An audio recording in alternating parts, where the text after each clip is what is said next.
त्यही त स्क्रैच चाहिँ कसरी लाग्यो त त्यसो भए त्यो मलाई भन्नु न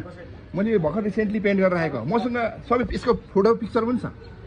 बुझ्नुभयो नि मसँग सबै फोटो त्यसको अगाडि पछाडिको मैले खिचेर राखेको छु एकचोटि अफिसमा बागदरबारमा जानुहोस् होइन त्यहाँ हाम्रो हाकिम साहब हुनुहुन्छ एसएस साहब हुनुहुन्छ उहाँलाई यस्तो भयो भनेर आफ्नो कम्प्लेन गर्नुहोस् अफिसमा कम्प्लेन गरेर तपाईँले निवेदन लेखेर क्षतिपूर्ति माग्नुहोस् तपाईँको अधिकार त्यो दिनु पर्यो नि त क्षतिपूर्ति तपाईँहरूले किनकि तपाईँहरूले तपाईँले रसिद काटेपछि ल्यान्ड गर्नुहुन्छ भन्ने कुरा बुझेरै मैले तपाईँलाई अघि गरेँ हेर्नुहोस् सुन्नुहोस् तपाईँहरूलाई त तोडफोड गर्ने अधिकार छैन नि त उठाउनु भयो त्यो ठिक छ हजुर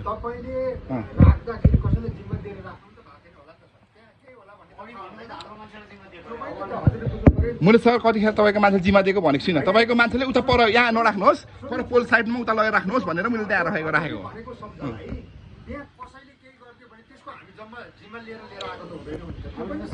तर तपाईँहरूले लिएर आउँदाखेरि स्क्रैच लगाएपछि तपाईँहरूले जिम्मा लिनु पर्यो नि त सर बुझ्नुभयो नि तपाईँहरूले स्क्रैच लगाएपछि तपाईँहरूले जिम्मा लिनु पर्यो नि त किनकि त्यो मेरो पर्सनल प्रपर्टी हो बुझ्नुभयो नि कसैको पर्सनल प्रपर्टीमा त्यसरी तपाईँले टुटफुट गर्ने स्क्रैच गर्ने तपाईँको हक छैन नि त सर बुझ्नुभयो नि तपाईँहरूमा त कानुनको कुरा गरेर भएन नि त तपाईँहरूले कानुन पनि मान्नु पर्यो नि हो कि भन्नु त होइन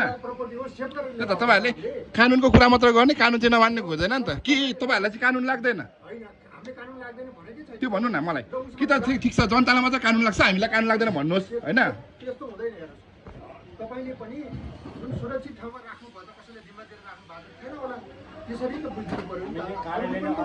होइन सुरक्षित ठाउँमा थिएन जिम्मा राख्दैन थिएन भनेर तपाईँहरूले फुटाउँदै ल्याउनु त भएन त्यो हेर्नु त हिँड्नु मसँग मात्रै हिँड्नु न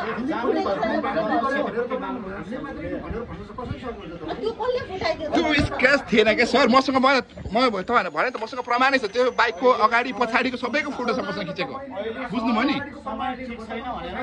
मसँग अगाडि पछाडि सबैको फोटो छ त्यसको मैले खिचेर राखेको छु फोटो त्यही त मसँग पनि फोटो छ तपाईँ हेर्नुहुन्छ नि आउनुहोस् त्यहाँ आउनुहोस् म तपाईँ देखाइदिन्छु कहाँ स्क्रैच लागेको छ भनेर आउनुहोस् ए बाबा त्यही त म तपाईँहरू भनिरहेको छु म यहाँ फोटो देखाइदिन्छु तपाईँलाई पहिला कस्तो थियो र तपाईँ चाहनुहुन्छ भने म तपाईँलाई त्यो डेन पेन्ट गरेको ठाउँमै लगिदिन्छु क्या बुझ्नुभयो नि अनि कोसँग गर्ने त अब तपाईँहरूले उठाइरहेपछि त तपाईँहरूसँग कुरा गर्नु पऱ्यो नि त मैले बुझ्नुभयो नि तपाईँहरूले उठाइरहेपछि त तपाईँहरूसँग कुरा गर्नु पऱ्यो नि त मैले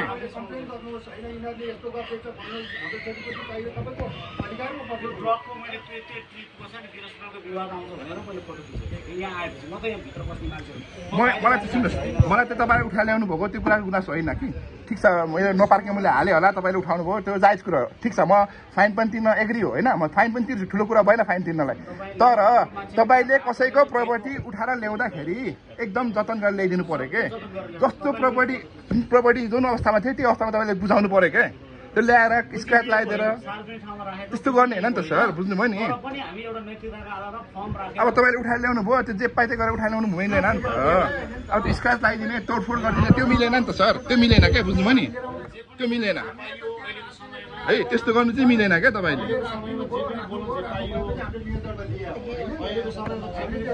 त्यसरी मिलेन नि त सर तोडफोड गर्नु मिलेन क्या बुझ्नु भएन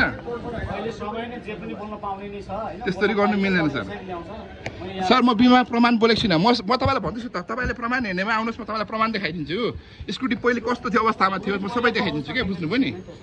म देखाइदिन्छु तपाईँलाई मसँग फोटै छ सर मैले सबै प्रमाणै बोकेर आएको छु क्या म त्यतिकै बिना प्रमाण तपाईँसँग म टाइम वेस्ट गर्नलाई म फ्री टाइम भएर म तपाईँसँग यो टाइम पास गर्नलाई आएको पनि होइन बुझ्नुभयो त्यस्तो गर्नु पाइएन क्या मैले भनेको कुरा त्यस्तो गर्नु पाइएन तपाईँहरूले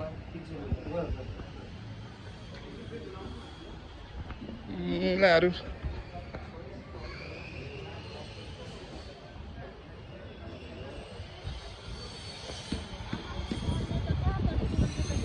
यस्ता मुला खातेहरू अर्काको पर्सनल प्रपर्टी ल्याउने अनि तोडफोड गर्ने यस्तो हुन्छ यो खातेहरूले ल्याएर तोडफोड गरेर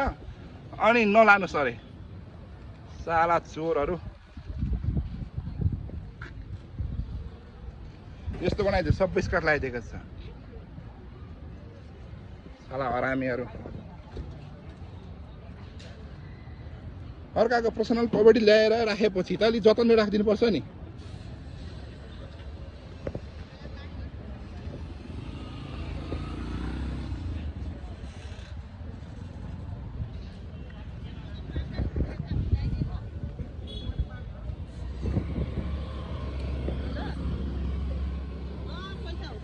अहिले सन्डे